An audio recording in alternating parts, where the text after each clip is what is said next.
Kami ngayon sa Tambayan. Nandito yung mga tropa ng Senior Millennial Bikers of the Philippines. Ayan sila. New sir, Ayan. ng new member pastor. Ngayon nandito si New member. New member. Pastor Joseph. Sabay ka na Magbibigay sa namin sa Pastor Joseph. Anong may bibigyan namin sa ngayon sa umagang ito sa mga miyembro ng Senior Millennial Bikers of the Philippines? Okay, go ahead Joseph. Magandang umaga po sa inyong lahat. Nais ko lang po na ipahatid ang isang mensahe mula po sa Proverbs 3. Ang sabi po, trust in the Lord with all your heart and lean not in your own understanding. No? Sabi nga po na ipagkatiwala natin ang lahat ng bagay sa Diyos at anuman bagay na hindi na maabot ng isipan ng tao, kaya pong iabutin ng Diyos. At ang bagay na hindi natin halos maabot ng ating kaisipan, kaya po ng Panginoon. At meron po mga dumarating na pagsubok sa ating buhay, ipagkatiwala po natin. Dahil po ang buhay ay puno ng pagsubok, puno ng mga hamon sa buhay. Kaya nga po sabi ng Proverbs 3, ipagkatiwala. May mga bagay na hindi talaga matarok ng ating puso't isipan, ngunit alam ng Diyos ang mga bagay na darating at mga bagay na nangyayari Amen. sa buhay.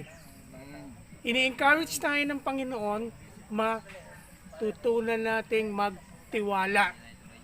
Sa buhay, napaka-importante po ang pagtitiwala una sa Diyos ng lumikha.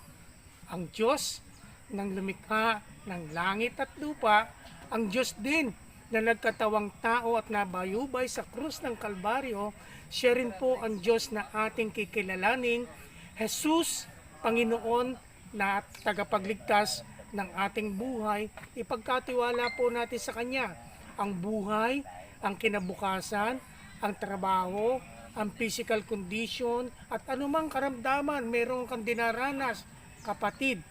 May milagro nag-iintay sa iyo. Ipagkatiwala lang ang buhay sa Diyos. Amen. Walang imposible. Thank you po. God bless you. Amen. Oh, makikita na yan mamaya sa ano. Yung mga kapatid, Nakabidyo yan. napakinggan natin yung Okay naman yung short message. Okay, mensahe maganda.